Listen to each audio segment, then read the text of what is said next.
बिहार आंदोलन की धरती रही है। जब जब सरकारों ने, हुक्मरानों ने खुद को सबसे ऊपर समझा है, जनता ने उन्हें दिखाया कि आप भ्रम में हैं, आप मनमानी नहीं कर सकते। जुल्म तो आखिर जुल्म है, बढ़ेगा तो मिट जाएगा। बिहार ने ऐसा कई बार किया भी है, चाहे 1917 में अंग्रेजों के खिलाफ गांधी का चंपारण सत्याग्रह हो या फिर 1974 में जेपी का छात्रों के आह्वान पर संपूर्ण क्रांति की पुकार हो। बिहार ने दिखाया है कि जनता ही सर्वोपरि है। लेकिन इस बार बीपीएससी छात्रों के आंदोलन का कोई खास परिणाम सामने आता नहीं दिख रहा है। ऐसा मैं क्यों कह रहा हूं, यह आगे वीडियो में बताऊंगा।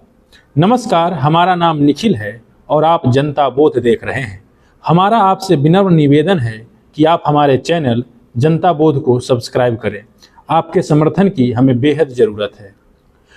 पहले जो बात मैंने कही कि बीपीएससी छात्रों के आंदोलन का कोई परिणाम निकलता नहीं दिख रहा है, यह बातें हवाई नहीं हैं।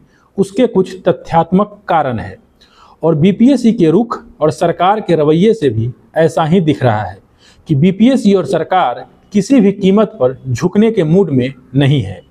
अगर बीपीएससी के रुख में जरा भी नरमी होती तो आंसर की जारी करने में इतनी जल्दबाजी नहीं दिखाई जाती। बीपीएससी ने 13 दिसंबर और 4 जनवरी को हुए प्रारंभिक परीक्षा का आंसर की जारी कर दिया है और इस महीने के अंत तक फाइनल रिजल्ट भी जारी करने की बात कह रहा है।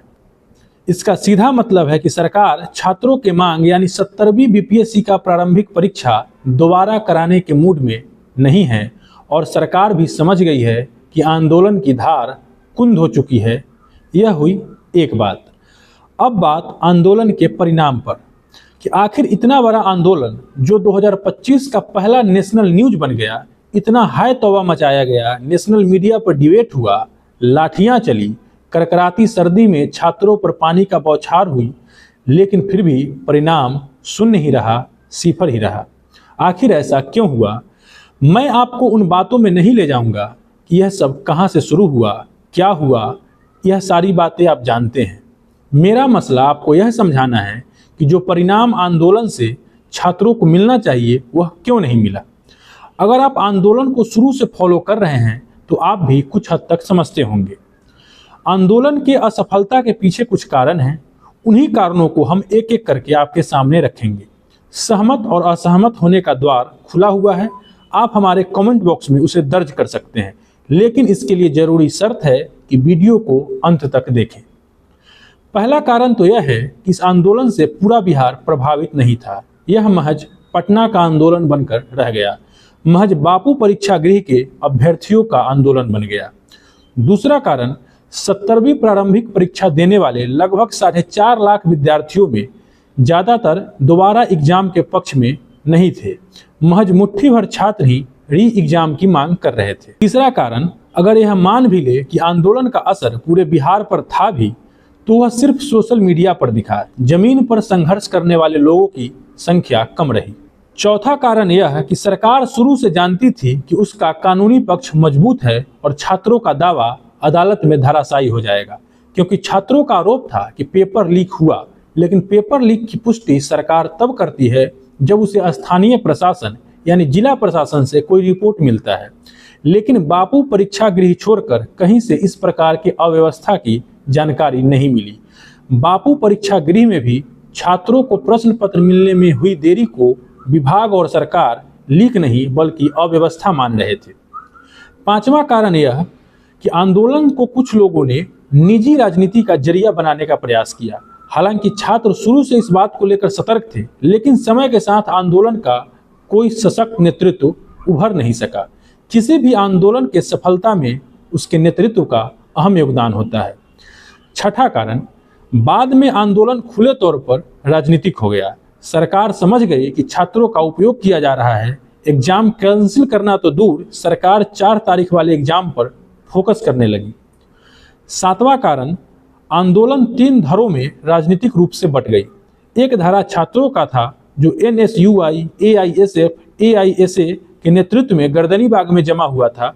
दूसरा धारा पूर्णिया सांसद पप्पू यादव के नेतृत्व में बिहार बंद और रेल रोको अभियान चला रहा था और तीसरे धारा का नेतृत्व जन सुराज वाले प्रशांत किशोर कर रहे थे। सबसे ज़्यादा लाइमलाइट इस आंदोलन में प्रशांत किशोर को ही मिला। गांधी मैदान में अनशन करके उन्होंने नेशनल मीडिया का ध्यान अपनी तरफ खींचा। 9वां कारण, नेताओं के आंदोलन में शामिल होने से आंदोलन की मुट्ठी खुल गई, वह एक नहीं रहे। इसका सीधा मतलब था कि आंदोलन कमजोर हो चुका था।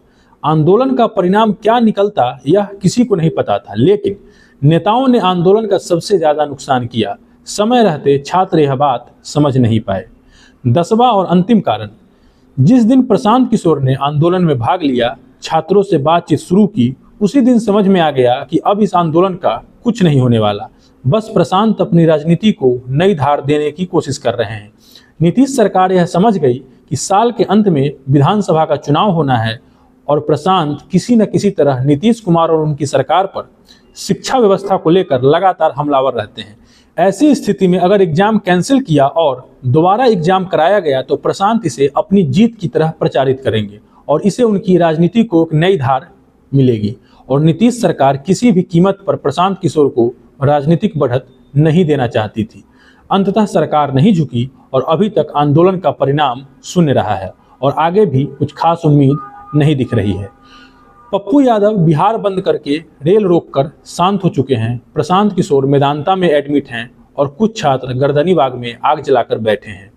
बीपीएससी के छात्रों के आंदोलन का परिणाम क्या निकलता मुझे नहीं मालूम, लेकिन सबसे ज्यादा नुकसान उनका आपस में बंटना और इन नेताओं का आंदोलन की आग पर राजनीतिक रोटी सेकना कर गया। अगर साफ लफ्जों में कहें तो नेताओं ने आंदोलन का सबसे ज्यादा नुकसान किया है, चाहे वो पप्पू यादव हों चाहे प्रशांत किशोर। धन्यवाद, आभार। मैं निखिल कुमार, आप जनता बोध देख रहे हैं।